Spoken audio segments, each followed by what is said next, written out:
నీకు ముందే చెప్పానా లేదా జాబ్ చేసే అమ్మాయి అయితే నాకు బెటర్ అని? బెటర్ అన్నావు కానీ ఉద్యోగం చేయని అమ్మాయి వద్దని లేదు కదరా. ఏం చేస్తుంటారు?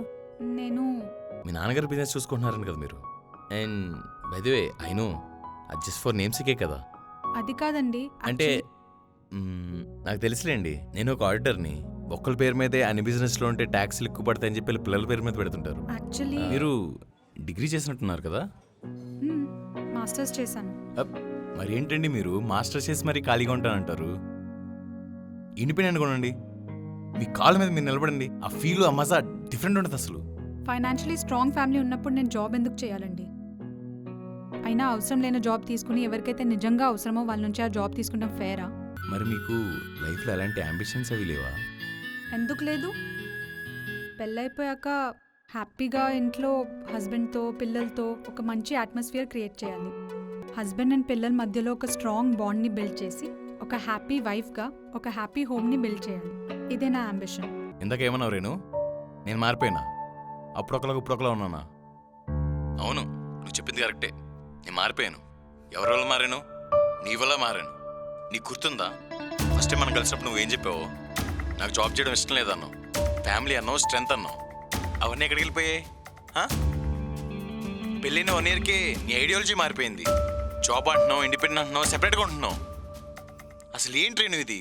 రేణు అక్క, I'm not Poynting you, but నా ఒపీనియన్లో ఈ జనరేషన్ అమ్మాయిలు కూడా హౌస్ వైఫ్ లాగా సెటిల్ అయిపోతున్నారు. ఎందుకో తెలుసా?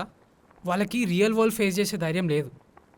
అందుకే మెజారిటీ అమ్మాయిలు హౌస్ వైఫ్ లాగా సెటిల్ అయిపోతున్నారు. వీళ్ళందరి కోసం బాలీవుడ్ వాడు ది గ్రేట్ ఇండియన్ వైఫ్ అని ఒక సినిమా తీస్తాడు. అది చూసి సెల్ఫ్ సాటిస్ఫాక్షన్ అయిపోవడమే. రేణు అక్క, నాకు కానీ వర్కింగ్ వైఫ్ వచ్చిందనుకో, నాకు నువ్వే టిప్స్ ఇవ్వాలి. నేను కూడా నీలాగా హౌస్ హస్బెండ్ లాగా సెటిల్ అయిపోతా. ఏమంటావు? మరి చేసిన చాలేదా? అరే వస్తున్నా, ఆగు. వాడు హౌస్ వైఫ్స్ అంటే వాళ్ళకి రియల్ వరల్డ్ అంటే భయం అంట. అందుకే వాళ్ళంతా వదిలేసి ఇంట్లో సెటిల్ అయిపోతారంట. మరి ఇంకేం కావాలి నీకు? నేను జాబ్ చేస్తా. రే, నా వైఫ్ జాబ్ చేయాలనుకుంటుంది. ఇక్కడ వేకెన్సీస్ ఉన్నాయన్నారు. సో మీ వర్కింగ్ ఎక్స్పీరియన్స్ ఎలా ఉంది ఇక్కడ? తను ఇంతకుముందు ఎక్కడైనా వర్క్ చేసిందా? లేదు, చేస్తే ఇదే తన ఫస్ట్ జాబ్. ఓపెన్గా చెప్పమంటారా? యా చెప్పండి. మీకు నిజంగా ఫైనాన్షియల్ నీడ్ ఉంటేనే జాబ్ చేయించండి, లేకపోతే వద్దు. అదేంటండి అలా అంటారు? అమ్మాయిలంటేనే ఇండిపెండెంట్గా ఉండాలి. ఫైనాన్షియల్ స్టేటస్తో సంబంధం ఉండకూడదు కదా? ఎందుకు? ఇండిపెండెంట్ అమ్మాయిలు వల్నరబుల్గా ఉంటారు, సో అబ్బాయిలు అడ్వాంటేజ్ తీసుకొచ్చానా? కమెంట్స్ వేస్తారు, పిచ్చి పిచ్చి డైలాగ్స్ వేస్తారు. సరే, అసలు నువ్వు నన్ను ఎందుకు ఇష్టపడ్డావు నాకు తెలీదు, కానీ నేను ఎందుకు ఇష్టపడ్డాను తెలుసా? నీ హానెస్టీ చూసి, నీ క్లారిటీ ఆఫ్ థాట్ చూసి. అవన్నీ ఏమైపోయినాయి ఇప్పుడు?